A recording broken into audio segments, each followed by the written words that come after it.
So with the inaugural Canadian Premier League season coming to a close, which CPL All-Stars would make it to my all-season team of the year? I'll let you know right here in this video, so stay tuned.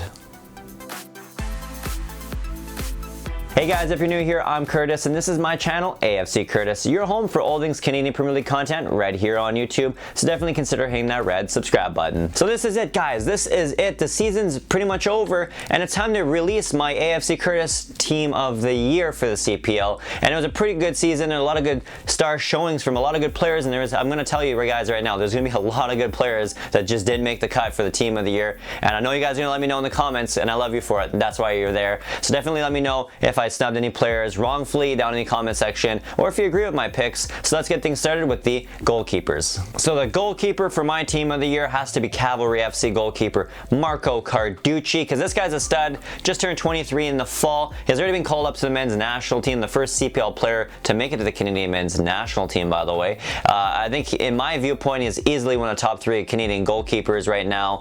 Definitely could even make a case for to be a backup for the men's national team already, which is incredible at 23 years old. He has been one of the top goalkeepers in pretty much every stat category since the start of the season, on arguably, you know, one of the best teams in the Canadian Premier League this season, and he was a big part of that team in that went far in the Canadian Championship. He had to make up some pretty big saves, you got to be honest, against MLS clubs like the Vancouver Whitecaps, who they eliminated, by the way, and then in August against Montreal Impact, who they did lose to, but I mean, it wasn't his fault. He definitely played a great series in that matchup. So all these things, I mean, he obviously shines in those big moments, in those big matches, and that's why he deserves to be my goalkeeper on my team of the year. So now we look at the defenders in the back 4 here of my formation, which by the way is a 4-4-2 this year for my team of the year. My defenders here, 2 out of the 4 I will tell you come from the Cavs, because the Cavs conceded the least amount. They're obviously clearly statistics proven, as well as if you just watch them, they are one of the better defending teams in the Canadian Premier League as a whole. So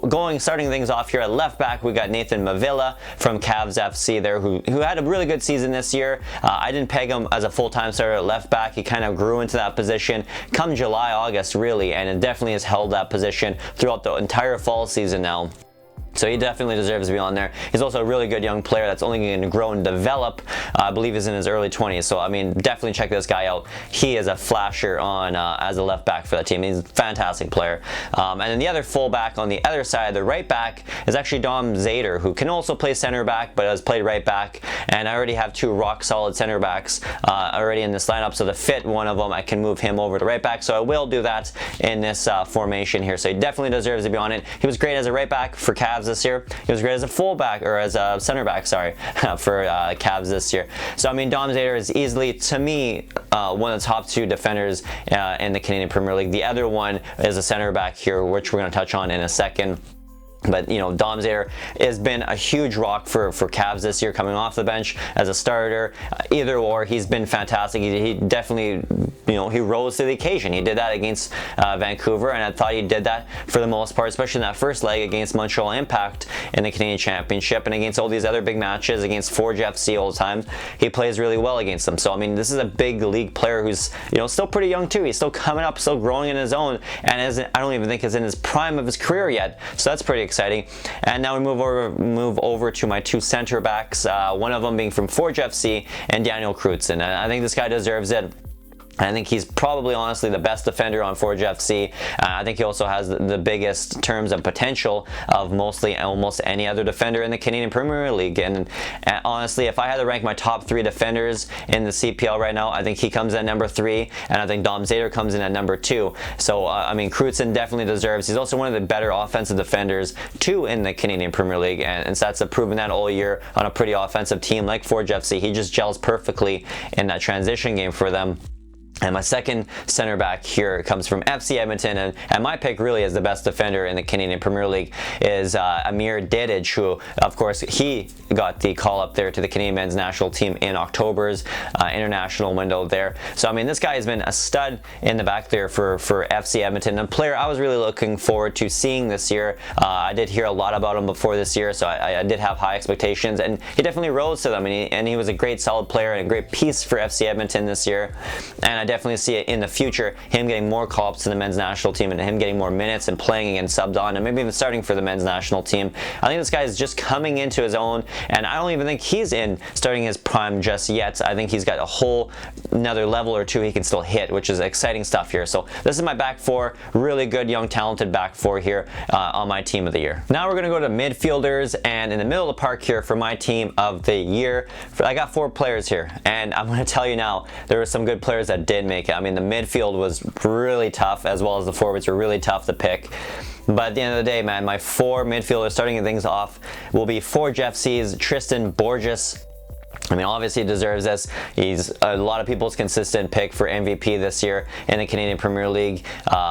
You know, if you've watched this channel, if you follow the CPL, you know just how good he is. If you've watched any CPL games, you know how good Tristan Borges is. I don't think I need to go too much into this. I mean, he's 12 goals this year, one of the leading goal scorers in the CPL. I mean, watch him. I mean, he's one of the most exciting young players to watch in all of Canadian football right now. My other midfielder here, German midfielder from Cavs, there is Julian Boucher. I mean, this guy is so good. I mean, honestly, just watch him play for Cavs. I mean, he's a great player. I hope he stays along the ride here in the CPL. I'm not too sure how much longer he'll play here before he maybe gets transferred elsewhere. In mid-20s, definitely coming into his own. He's kind of in his prime now, but he's a good player. He's a really good midfielder. He can definitely jump into the offense or come back and even play decent defensively. If that all makes sense. So I mean he's a good player. Again, if you watch my channel, if you watch CPL, don't really need to go too much into that, but he's a good player. He's one of the top 3 midfielders to me in the Canadian Premier League this year, along with Borges, who's an attacking midfielder. My other 2 midfielders come from the same team. I'm going to start things off with Mr. Marco Bustos, because Marco Bustos is actually a pretty good player, and if you watch Valor FC, you can tell that he is the guy that kind of runs it in the attacking midfield role or as a winger for Valor FC this year. I mean, the guy is a stud. He's scoring. He's he's actually the leading goal scorer as of the recording of this video for Valor this season in the CPL action, with I believe it was 6 or 7 goals there. And, I mean, again, he's a magic magician there. Only 23 years old. I think he still has another level or 2 he can still hit. Not too sure. I know he's down to a 1-year contract this year for Valor. Not too sure if he re-signs, maybe tries things out in the MLS or in Europe. But I definitely would like to see him return for at least 1 more year for Valor FC. Now, my last player, my 4th and final player on my midfield isn't Kyle Becker.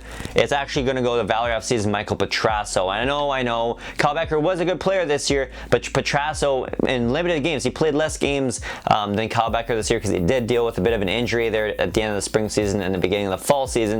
But Petrasso's got speed, man. That guy's crazy winger, and I think he needs a really good shot as a winger in maybe another league like the MLS or maybe in Europe even, because I think this guy, who is down to a 1-year contract, which was just this season, I believe he'll probably end up going to the MLS or somewhere in Europe this coming winter. But I mean, this guy's a speedy winger, and he's not only a guy who can score goals, but he makes players around him better. I mean, he was one of the league leaders in assists for quite a bit of the season. He's got 6 goals, second on the team in goals for Valor FC as of the recording of this video.